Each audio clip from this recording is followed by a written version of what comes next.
Have you ever wondered how a Navy's appetite for expeditionary operations is fed? Over the past few days, the focus of discussion among military enthusiasts has shifted from heavily armed destroyers to two massive gray vessels that have just been painted with their hull numbers. These two newly commissioned Type 903 comprehensive replenishment ships have been dubbed nursemaids by military enthusiasts. With these additions, the total number of Type 903 class replenishment ships has risen to 11. If we include the Type 901 class ships designed specifically for aircraft carriers, as well as the earlier Type 904 class vessels, the entire logistic support fleet now stands at 17 ships. On paper, this certainly represents a blue water support force that cannot be ignored. However, a question has also surfaced. Does the increase in the number of replenishment ships mean that this Navy's blue water operational capabilities are now on par with the world's strongest naval forces? Objectively speaking, the answer remains no. Whether in terms of the total number of replenishment ships, individual ship tonnage, or overall transport capacity, a gap still exists. But this gap does not stem from technical bottlenecks or insufficient shipbuilding capabilities.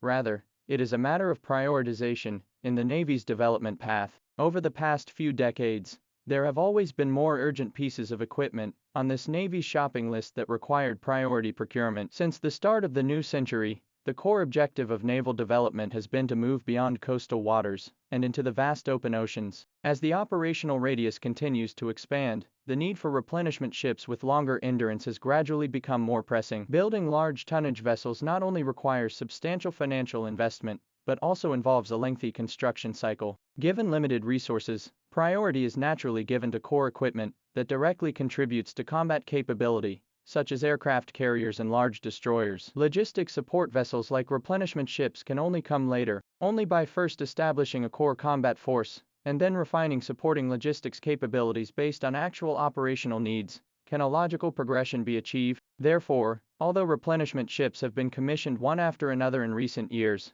the planning behind them actually began many years ago. The development path of this supply ship has been fraught with twists and turns. In earlier times, when the need for long-range ocean voyages was just emerging, the biggest challenge facing the logistics department was not even a complete ship, but a set of lateral replenishment equipment. At that time, in order to carry out a significant long-range mission, researchers attempted to seek assistance from abroad, and even came close to reaching an agreement with a British company. However, on the eve of signing the contract, external interference caused the deal to fall through. This incident became a pivotal turning point, making everyone realize that true core technology cannot be acquired through purchase. Starting with just a few photographs collected from foreign newspapers and a handful of scenes from a short documentary, researchers set out to develop this complex system. In 1978, the first domestically produced lateral replenishment system was born, and shortly thereafter, the first true ocean-going comprehensive replenishment ship appeared on the seas. During a major mission in 1980,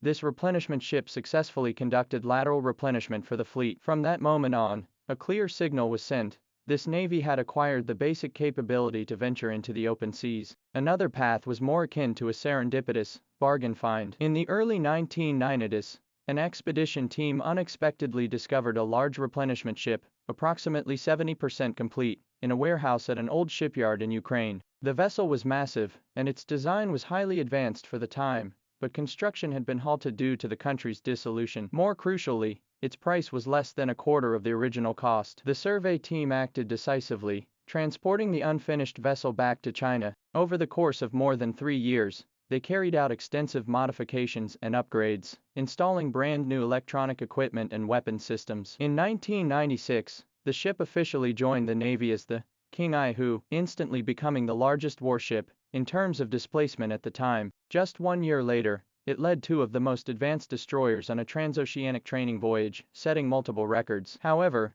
this massive vessel had one glaring weakness: its speed was far too slow, with a top speed of only about 15 knots. At this speed, keeping pace with modern destroyers proved quite a struggle. This experience made the Navy realize that sheer tonnage was far from sufficient. A replenishment ship must be able to keep up with the pace of the main fleet. Consequently, developing a domestically produced replenishment ship capable of high-speed navigation alongside the fleet became the most urgent task, leading to the creation of the 903 series. Around 2004, the first two Type 903 replenishment ships were officially commissioned. Although smaller in displacement than the Qinghaihu, they featured a more rational design and higher replenishment efficiency. More importantly, their commissioning signaled that the Navy had fully mastered the capability to independently design and build modern comprehensive replenishment ships. However, in the early years, the Navy did not rush into large-scale construction, but instead deployed them to the Gulf of Aden to undergo rigorous testing in rough seas during long-term escort missions. As it turned out, this domestically produced milkmaid proved to be highly reliable and durable, fully capable of handling blue water missions. Starting in 2011,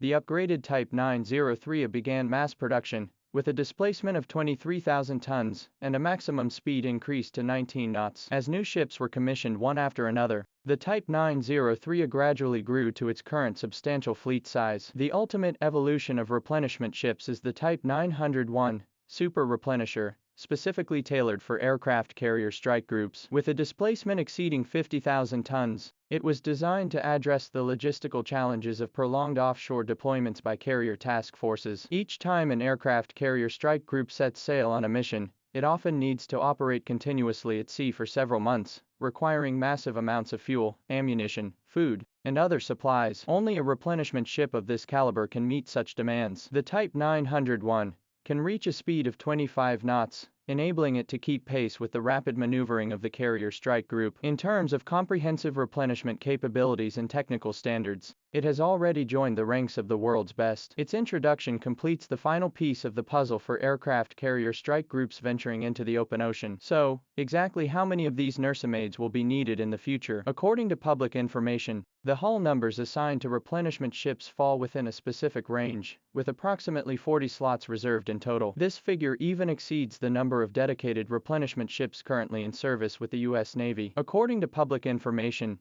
the U.S. Navy's Military Sealift Command operates approximately 37 dedicated replenishment ships. Judging by this alone, the message conveyed by the 40 reserved hull numbers is very clear. Building a powerful blue water support force is a well-considered long-term plan. Of course, the U.S. Navy once possessed highly capable fast combat support ships, capable of speeds exceeding 25 knots and boasting impressive cargo capacities. However, due to budget cuts and fleet restructuring, these vessels have been decommissioned one after another. Currently, the U.S. Navy's replenishment fleet consists primarily of oilers and dry cargo ships with relatively low speeds, which indeed pose some efficiency challenges when providing escort support to aircraft carrier strike groups. This also underscores how crucial it is for a Navy pursuing global operational capabilities to maintain a replenishment fleet of moderate size and advanced performance. From the early days of developing lateral replenishment systems based on a few photographs, to gaining experience through the acquisition of semi-finished vessels,